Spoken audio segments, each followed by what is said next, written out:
A very good morning to you, dear students. Today I'd like to take up with you the story A Face in the Dark by Ruskin Bond. Ruskin Bond is an Indian author. He was born in Kasoli and he lives in Mussoorie. He was educated in Bishop Cotton Boys School in Simla. And most of his stories are set amidst nature, especially in the hilly areas comprising the regions around Dehradun, Simla, Mussoorie. These are the areas around which he wrote because he is most familiar to these areas. You must remember and heard of many stories of Ruskin Bond. You've read quite a few of them. This is a little different because it has the elements of horror in the story. There are just a few pointers that I'd like to point out to you, which is why I have made this video for a better understanding. As it is a very simple text for you to understand. Just a few things that you might want to know and remember while reading the text. The Face in the Dark introduces Mr. Oliver as an Anglo-Indian teacher. An Anglo-Indian is a person of British origin, meaning one of his or her parents is from England. Now you know during the colonial past many English people came and settled here, and the children who were born out of one Indian and one English parent were called and are called Anglo-Indians. Ruskin Bond himself is also of a British descent, though Indian in nationality because he was born and lives in India. Mr. Oliver is an Anglo-Indian teacher and he works in a school in Simla. This is a boarding school for the boys, and it was run on the English public school lines. That is to mean that all the rules of the English public schools were followed here. And the boys, they were from the wealthy families. They wore blazers, caps and ties. And there is a magazine called Life Magazine which wrote a feature on India and had called this particular school as Eton of the East. Now that is not to say that the name of the school is Eton, but Eton is a school in England which is very famous for the way it is run, very famous school. And this particular school was also very famous in India, and it was run exactly according to the English public schools. That is why it is called Eton of the East. Then Mr. Oliver is introduced as a bachelor who strolled into the town in the evening and returned only after dark, when he would take a shortcut through the pine forest. Now the pine trees made eerie, that is strange sounds, which is why most of the people took the main road. But Mr. Oliver was not nervous, he was not imaginative, he was very courageous and brave, and he preferred taking the shortcut back. Now when he was returning, then he meets a boy, and he cannot understand why the boy is crying and why the boy is out of his school, because he sees the school cap on him. And when he approaches, he realizes that the boy is without a face. And that scares him.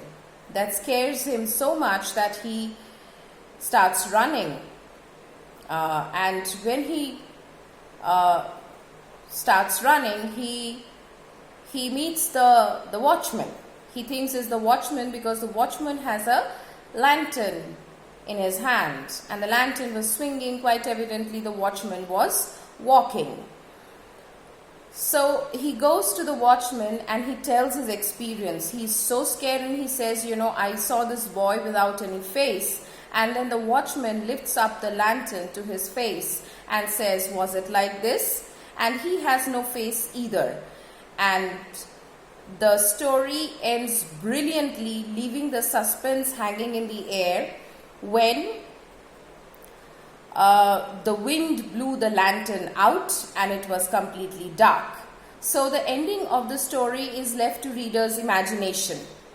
Okay, that's where the story logically ends, but it is up to you to imagine what happened after that, whether he was scared out of his wits, whether he met other ghosts, or what happened. That is totally left to you. Now, the elements of horror and suspense is there throughout the story.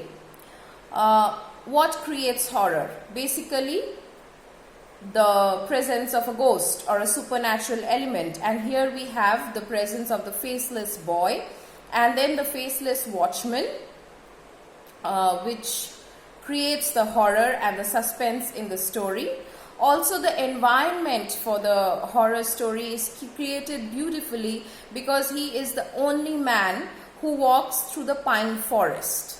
Okay, so it's a forest, it's night, and it's also mentioned that the pine trees, when there is breeze, they make strange sounds. Alright, so this environment is also created and it is prepared by the author just before we encounter the ghost through Mr. Oliver. That is the faceless boy and then followed by the faceless watchman. Now, the story is open-ended in the sense that there is no explanation provided, and you can either accept that Mr. Oliver really saw a ghost if you believe that ghosts exist. Okay, it depends upon person to person. There are people who do not believe that supernatural elements are present in the world, that ghosts can be spotted. Then there are people who believe that there are ghosts and maybe even had some supernatural experiences. So it is totally up to you whether you want to interpret this as just a piece of Mr. Oliver's imagination or whether you would like to say he really met a ghost. Now, if you take this as a piece of Mr. Oliver's imagination, then you must understand the reason why he sees this kind of a ghost. We have seen lots of ghosts, right, with twisted, horrific features, but we have not seen a ghost without a face. And Mr. Oliver encounters a ghost without a face.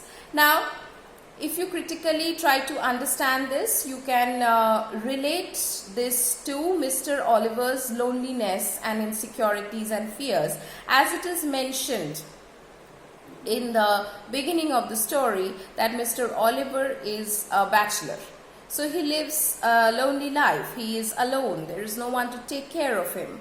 And just like the boy who was crying convulsively, okay, shaking violently, convulsively, violently, Mr. Oliver might also be having these unknown terrors and fears of being alone with no one to look after him, which is why maybe his imagination frames this kind of a strange ghost without a face that he sees. And no matter how far he runs, he cannot really run away from his own imagination and nervousness, right? Though it is said that he is not an imaginative man, but he was a strong, courageous man. But that's all right. Everybody has certain insecurities inside of him. So maybe Mr. Oliver was also insecure about his loneliness and about living a life alone and what will happen to him later because he was a bachelor.